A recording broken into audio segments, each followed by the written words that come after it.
Au Cameroun, le gouvernement reconnaît des morts lors des manifestations ayant suivi la réélection du président Paul Biya pour un 8e mandat. Le gouvernement camerounais parle d'attaques criminelles au cours desquelles certains assaillants ont perdu la vie. Plusieurs éléments des forces de l'ordre ont également été grièvement blessés au cours de chaufferées avec des manifestants, a déclaré le ministre de l'administration territoriale Paul Atanga Ndji. On en parle avec vous, Mamadou Diouf. Bonsoir et bienvenue. Merci. Bonsoir Charlotte. Et d'abord, qu'est-ce qui a conduit à ces affrontements post-électoraux au Cameroun? C'est des affrontements à la limite qui étaient attendus, puisque pratiquement 2 jours après le vote, le challenger de Paul Biya avait commencé, Issa Chiroma Bakary, à dire qu'on laisse tranquille les urnes, qu'on sorte les résultats de façon exacte, etc. Et progressivement, il a commencé à dire qu'il a gagné tout bonnement les élections, jusqu'à même fournir un pourcentage qui pouvait aller jusqu'à de 60 à 70%. Mais à partir de là, on s'est retrouvé dans une situation très compliquée. Les résultats provisoires ne sont pas encore proclamés. Il dit qu'il est vainqueur. Le Conseil constitutionnel qui vient donner véritablement les résultats définitifs, c'est pas encore proclamé. Il dit qu'il est vainqueur et les jeunes ont commencé à manifester d'abord par petits groupes en disant qu'on ne vole pas la victoire, qu'on donne la vérité des urnes, etc. À la proclamation des résultats, tout ce qui était déçu et qui considérait que c'est plutôt Issa qui a gagné les élections sont sortis pour manifester, ce qui a causé ces morts dont on parle actuellement, 4 au moins, puisqu'on n'a pas encore de précision. Des personnes qui sont disparues, puisqu'il y a des personnes dont on ne sait pas où est-ce qu'elles se trouvent, plus des centaines de manifestants qui ont été arrêtés. C'est au moins 4 morts et le gouvernement parle d'attaques criminelles. Selon vous, comment qualifier réellement la nature de ces événements? Il est difficile de parler d'attaques criminelles, puisque les éléments qu'on a aujourd'hui, qui semblent être les plus probants, 2 parmi ceux qui sont morts sont tombés devant la maison de Issa Chiroma Bakary. Et il y a des témoins, les gens l'ont dit, c'est ramené également par un certain nombre d'organisations de défense des droits de l'homme. C'est vrai que quand il y a manifestation, surtout quand la police charge, il y a du pillage. Mais on ne peut pas confondre des gens qui manifestent, qui réclament une victoire, qu'ils considèrent qu'on leur a volé, et d'autres personnes qui sont simplement des pilleurs, qui profitent d'une situation pour casser des magasins, pour casser des stations d'essence, pour prendre de l'argent, pour prendre du mobilier, etc. Pour moi, il faut faire le distinguo entre ces 2 groupes. Et quand on a vu ce qui s'est passé à travers les télés, à travers les vidéos, on a vu des gens qui manifestaient avec le drapeau du Cameroun. On a vu des gens qui réclamaient leur victoire. On ne peut pas dire que ces gens-là sont des criminels ou des bandits de grand chemin. Y a-t-il des estimations? On parle d'au moins 4 morts, mais comment les manifestants, de leur côté, justifient leur mobilisation après l'annonce de la réélection du président Paul Biya? Certainement, c'est une sorte de ras-le-bol qu'une partie des Camerounais ont voulu exprimer en sortant dans les rues. Puisque, comme on le sait, il y a déjà un candidat qui a été écarté, sur lequel beaucoup comptaient, Maurice Kamto. Ensuite, on a vu comment s'est déroulée la campagne électorale. Paul Biya est candidat, on ne l'a pas vu déposer sa candidature. On ne l'a pas vu faire campagne électorale, à part une apparition. Les résultats sont sortis, on ne l'a pas entendu. Et ces résultats lui donnent vainqueur des scrutins. Effectivement, les résultats le considèrent comme étant celui qui a gagné le minimum. C'était qu'il puisse sortir pour remercier ceux qui ont voté pour lui. Manifestation post-électorale au Cameroun, le 8e mandat de Paul Biya suscite beaucoup de réactions, notamment chez les jeunes. Mais comment la population camerounaise perçoit-elle justement cette nouvelle réaction du président? Mais certainement, vous avez une frange de la population qui ne comprend pas. Imaginez, le Cameroun est comme l'essentiel des pays africains. Les moins de 35 ans font au minimum 60% de la population. Il est au pouvoir depuis 43 ans. C'est-à-dire tous ces moins de 35 ans ne connaissent que le président camerounais. Mais si en plus de cela, avec 43 ans de pouvoir, il n'a pas permis de sortir le Cameroun de la pauvreté. Mais ces gens vont se demander qu'est-ce qu'il veut encore. Mais ajoutez-y son âge. C'est quand même extraordinaire, candidat à l'élection présidentielle pour un mandat de 7 ans, alors qu'on est âgé de 92 ans. Et qu'on brille dans son pays par son absence. Parce que ça, il ne faut pas qu'on l'oublie. Ce n'est pas pendant la campagne électorale seulement que le président Biya était absent. Le président Biya prit par son absence au Cameroun. Rappelez-vous, des Camerounais sont allés le trouver dans son hôtel en Europe où il criait « Président, il faut rentrer chez toi, le travail c'est là-bas, c'est pas ici ». Mais ces gens, on peut parfaitement les comprendre, en plus bien sûr du fait qu'ils ne sont pas du tout convaincus que les résultats qui ont été proclamés par les organes chargés des élections, c'est le résultat qui est sorti des urnes. Mais quand vous mettez tous ces éléments ensemble, mais on comprend parfaitement que les populations sortent pour réclamer la vérité des urnes. Et le ministre de l'administration territoriale évoque des assaillants violents. Or, certains ONG, comme vous le disiez tantôt, parlent de manifestations pacifiques réprimées. Et quelle est la part de vérité en ces deux récits? La part de vérité, une chose est claire, on ne peut pas nier qu'il y ait eu des pilleurs pendant les manifestations. La preuve, c'est qu'après les autres jours, les gens ont commencé à fermer boutique pour que leurs magasins ne soient pas pillés. Donc, il y a des pilleurs. Mais ce n'est pas parce qu'il y a des pilleurs dans une manifestation que la manifestation est une manifestation de pilleurs. On a vu les manifestations commencer. On a vu les jeunes, les populations, parce qu'il n'y avait pas que des jeunes, défiler. Il y avait des pancartes, il y avait des drapeaux du Cameroun, il y avait des slogans. Nulle part, il y avait des appels à la violence. Nulle part. Maintenant, ça dérange qu'on dise que l'ancien président a gagné les élections. La logique voudrait que les partisans de l'ancien président sortent pour manifester leur victoire. Mais on ne les voit pas manifester leur victoire. Ceux qui considèrent qu'on leur a volé leur victoire, c'est ceux qu'on a vu sortir manifester, puisque Issa Tchoroma a demandé aux gens de ne pas accepter qu'on leur vole leur victoire. Ces gens-là, on ne peut pas les qualifier de pilleurs. Ils sont allés voter, ils ne sont pas d'accord avec les résultats.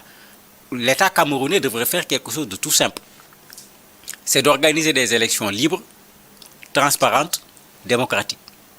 S'il l'avait fait, ceux qui contestent les élections allaient être dénoncés. Personne n'allait les soutenir. Mais quand vous organisez des élections dans le flou, quand les élections sont contestées, on ne peut pas vous donner raison en disant que vous avez gagné les élections. On ne peut pas donner à l'opposition raison en disant qu'elle a gagné les élections. Mais quand le flou là s'installe, mais ça fait l'avantage d'une opposition qui dit j'ai gagné les élections. Et comment les partis d'opposition réagissaient justement à ces déclarations du gouvernement, mais surtout à la gestion de la crise? Au départ, les partis s'étaient mis un pas à l'écart, puisqu'au Cameroun, il est formellement interdit de parler des résultats pendant cette longue période où je me demande qu'est-ce qu'il faut. Je ne sais pas s'il n'y a pas de calculatrice au Cameroun, s'il n'y a pas Excel, parce que 2 semaines pour obtenir un résultat d'élection présidentielle, c'est exagéré. Les partis avaient un peu respecté cela, puisqu'il y a le ministre Nzi qui a plusieurs fois menacé ceux qui vont proclamer les résultats. Mais après la proclamation des résultats, les partis ont commencé à dire non, c'est revenu, c'est la même chose qu'on revoit. Surtout que si vous faites attention au moment de la proclamation des résultats, faites très attention à qui est présent dans la salle. Puisque d'habitude, on invite les ambassades, on invite les organisations internationales. À la proclamation des résultats définitifs, il n'y avait aucune de ces représentations. Et d'habitude, quand tu le vois, c'est que ces gens-là également sont à peu près dans la même posture que les populations qui ont manifesté. Au moins, ces gens doutent des résultats qui sont proclamés, ou bien ces gens sont convaincus que les résultats sont faux. Et du point de vue de la sécurité intérieure, ces affrontements traduisent, selon vous, une montée du mécontentement, parlera plutôt de crispation du pouvoir? En fait, quand il y a manifestation, quand vous dites aux gens, venez manifester parce qu'on nous a volé nos élections, il y a des gens qui manifesteront parce qu'ils ne sont pas d'accord avec la situation du pays. Il y a des gens qui manifesteront parce que la vie est chère. Il y a des gens qui manifesteront parce qu'ils ont eu maille à partir avec le pouvoir. Donc même quand on dit voilà le mot d'ordre de la manifestation, comme je dis à chaque fois, quand vous regardez les gens mobilisés dans la rue, ce n'est pas exclusivement des militants d'un parti. Mais c'est des gens qui partagent une opinion ou bien qui partagent le fait qu'il faut dire à ce pouvoir qui est en place, nous ne sommes pas d'accord avec toi. Mais ça fait que souvent vous avez des manifestations monstres organisées par un parti de l'opposition, alors que si vous regardez, comptez le nombre de manifestants qui se trouvent dans une zone géographique donnée, le nombre de manifestants est supérieur au nombre de membres de ce parti à l'échelle nationale.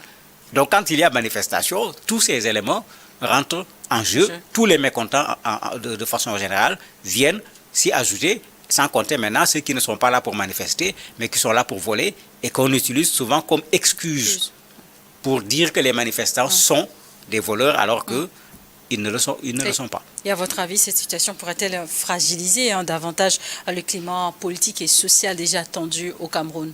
Mais est-ce qu'on peut parler de fragiliser encore? Il ne faut pas oublier que le fait d'avoir refusé à Maurice Kamto d'être candidat avait créé une situation délétère au niveau du pays. Le fait que Issa Tchuroma soit sorti au départ, les gens doutaient, est-ce que ce n'est pas une stratégie du pouvoir, etc.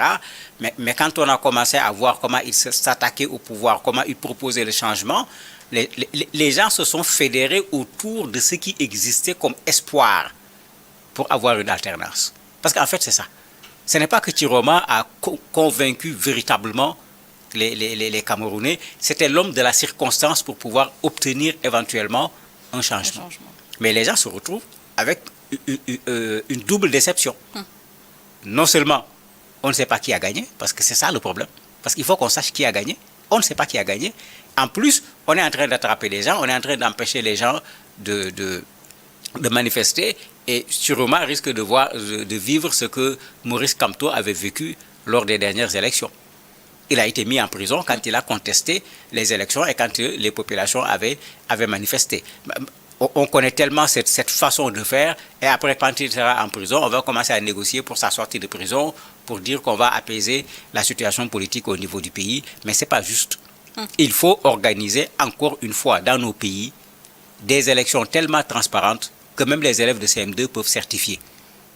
En ce moment, quand quelqu'un veut contester les élections, il n'y a pas matière à contester.